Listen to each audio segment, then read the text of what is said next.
फितनाल हिंदुस्तान की बर्बरियत का एक बार फिर शिकार कि भाई हम जनादे उठा उठा कर थक गए। हमेशा दहशतगर्द और सबको पता है कि ये इंडिया है। इनको अपनी बोई हुई हर फसल काटनी पड़ेगी। कोई कुछ नहीं कर रहा। इतनी फ्रस्ट्रेशन, गुस्सा, दुख और शर्म है। हम फूफा करते रहे कि हमने जहाज अच्छे उड़ाए, मिसाइल मार दिए, हम तकब्बुर करते रहे बाद में चूंकि हम जाहिल हैं। नंबर 1 रोक नहीं पा रही और जो नंबर 1 इनकी इंटेलिजेंस एजेंसी ISI वो बता नहीं पा रही। हमारा खून रस रहा है नाज़रीन, हम लोग परेशान है और शदीद तरीन परेशान है। आप इंडिया से क्या एक्सपेक्ट करते हैं कि आपने पूरी दुनिया में से निक्कू बना दिया?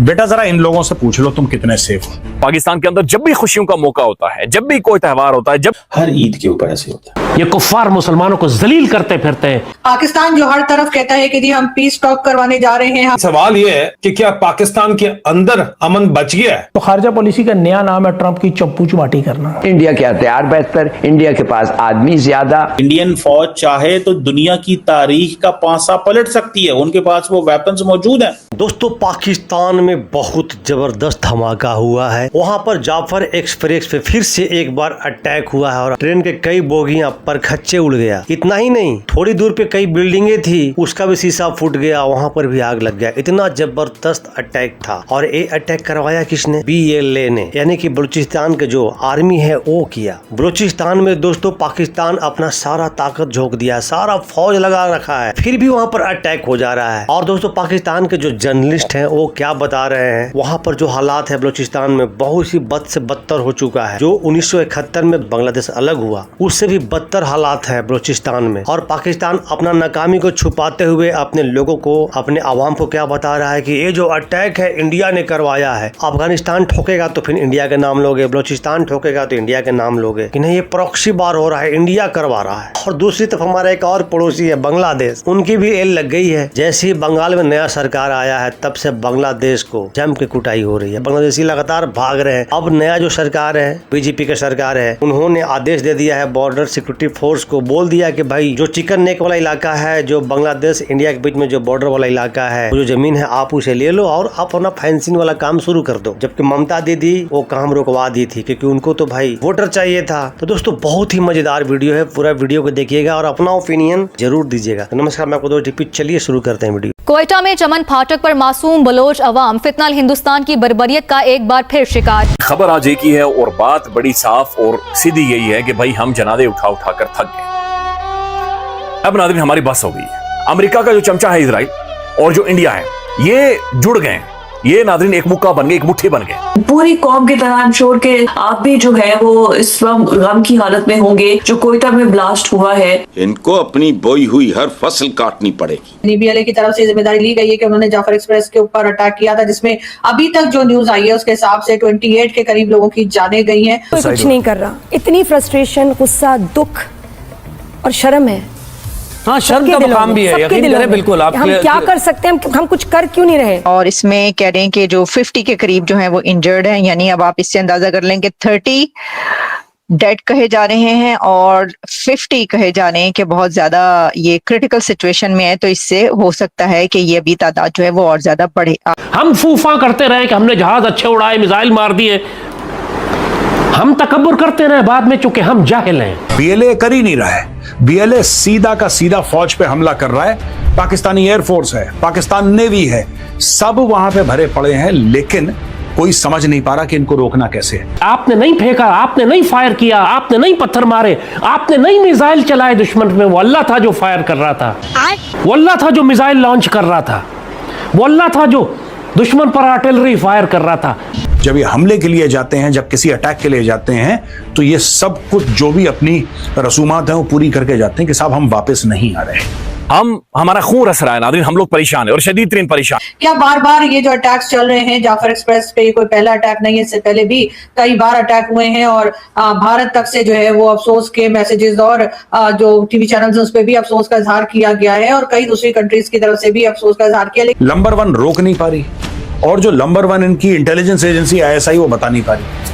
अब मैं पाकिस्तान रेलवे से कहना चाहता हूं कि तुम कितने सेफ हो।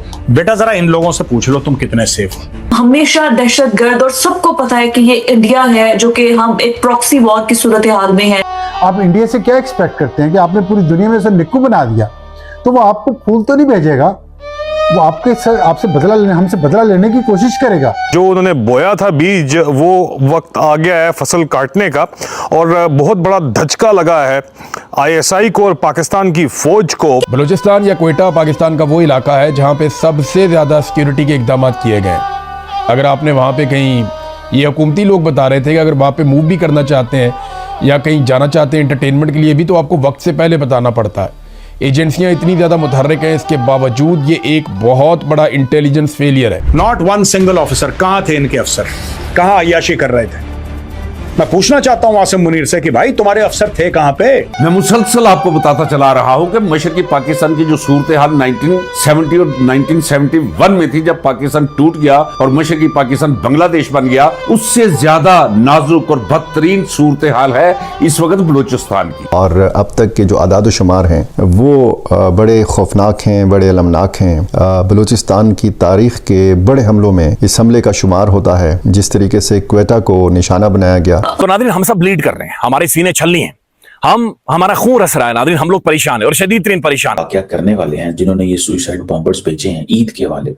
हर ईद के ऊपर ऐसे होता है कि पंजाब के अंदर डेड बॉडीज जाएं, पाकिस्तान के अंदर डेड बॉडीज जाएं, ताकि हम ये कह सकें कि जनाब देखो पाकिस्तान जो है ना, ये सेफ मुल्क नहीं है। ये मुसलमान है जिनका कोई खौफ और कोई रोब और कोई दबदबा कुफ्फार के दिलों में नहीं है।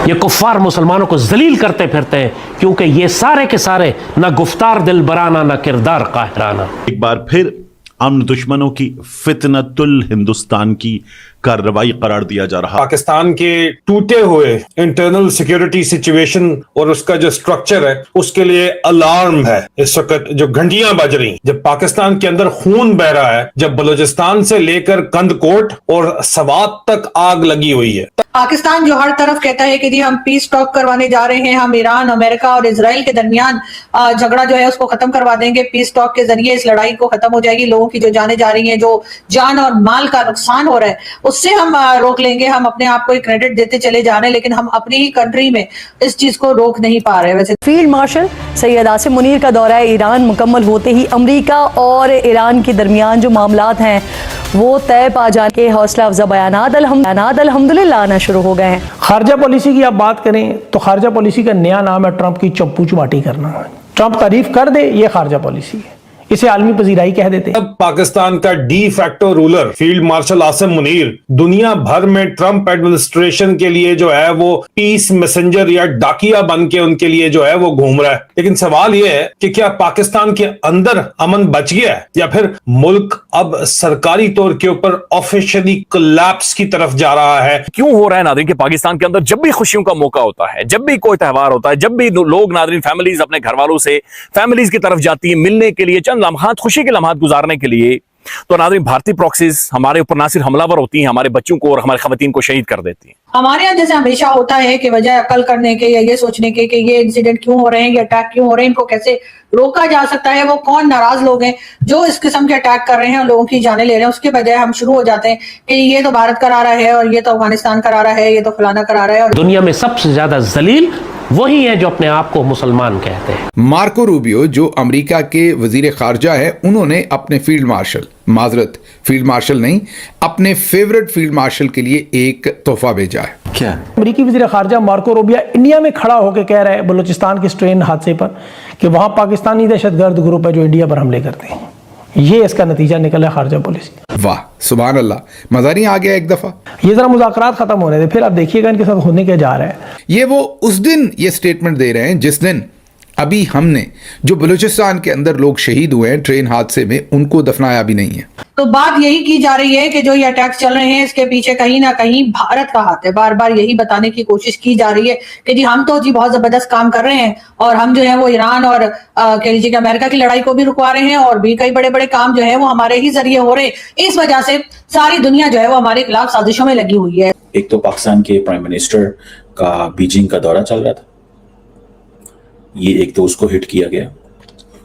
दूसरा, पाकिस्तान इस वक्त अमेरिका के अंदर जो अमेरिका और ईरान के दरमियान जो डायलॉग करवा रहा था, ये बेसिकली उसको भी हिट किया गया। जब से चीफ मिनिस्टर शुभेंदु अधिकारी ने बोला है कि हम बीएसएफ को जमीनें देंगे और कार्रवाई भी शुरू कर दी, सुपर फास्ट स्पीड पे कार्रवाई शुरू कर दी और बीएसएफ वालों ने भी फिर अपना काम शुरू कर दिया। इंडियन ऑफिशियल्स और बीएसएफ बॉर्डर फेंसिंग के लिए जमीन का सर्वे कर रहे थे, तब बॉर्डर गार्ड बांग्लादेश यानी कि बीजीबी ने इस पर एतराज जताया और देखते ही देखते दोनों तरफ से बॉर्डर फोर्सेस सामने सामने आ गए और पूरे इलाके में टेंशन का माहौल बन गया। इंडिया के हथियार बेहतर, इंडिया के पास आदमी ज्यादा। इंडियन ऑफिशियल्स और बीएसएफ बॉर्डर फेंसिंग के लिए जमीन का सर्वे कर रहे थे, तब बॉर्डर गार्ड बांग्लादेश यानी कि बीजीबी ने इस पर एतराज जताया और देखते ही देखते दोनों तरफ से बॉर्डर फोर्सेस सामने सामने आ गए। बीएसएफ के जवानों ने भी राइफल तान दी। बीएसएफ किसी भी स्थिति के लिए तैयार दिखी। बीएसएफ की राइफल देख बांग्लादेश के बॉर्डर गार्ड्स पीछे हट गए। इंडियन फौज चाहे तो दुनिया की तारीख का पासा पलट सकती है, उनके पास वो वेपन्स मौजूद हैं, रिसोर्सेज मौजूद हैं। अब सरकारी आंकड़ों की हम बात करते हैं तो उसके मुताबिक इंडिया बांग्लादेश बॉर्डर के जो हम उसकी बात करते हैं वो एक बड़ा हिस्सा अभी भी पूरी तरह से फेंस नहीं है, जिसको हम पोरस बॉर्डर कहते हैं, और फेंसिंग जो है उसको नेशनल सिक्योरिटी के लिए बहुत जरूरी माना जा रहा है। लेकिन सबसे बड़ी बात और सबसे बड़ा सवाल ये है कि आखिर एक बॉर्डर सर्वे पर इतना विवाद क्यों? क्या ये सिर्फ जमीन नापने का मुद्दा है या इसके पीछे बॉर्डर सिक्योरिटी और जियोपॉलिटिक्स की बड़ी कहानी छुपी है? आप सबको मुबारकबाद देनी है। क्यों? क्या हुई? बहुत बड़ा एक एजाज हासिल किया है पाकिस्तान ने। क्या? पाकिस्तान फ्रॉड, करप्शन और धोखेबाजी में दुनिया में नंबर 1 पर आया है। क्या बात है, सुभान अल्लाह। इन पीडीएम की जमातों ने पाकिस्तान के फौजी जर्नैलों के साथ मिलकर जो पाकिस्तान के साथ कर दिया, अब वहां से वापसी का तो ऐसा लगता है कि कोई रास्ता बचा ही नहीं है। भारत के पास सचमुच अपनी आवाम के लिए तरक्की और जमहूरियत मौजूद है। 7 सालों में दुनिया की चौथी 5वीं पोजीशन तक पहुंचा दिया। उनके पास तो बहुत कुछ है।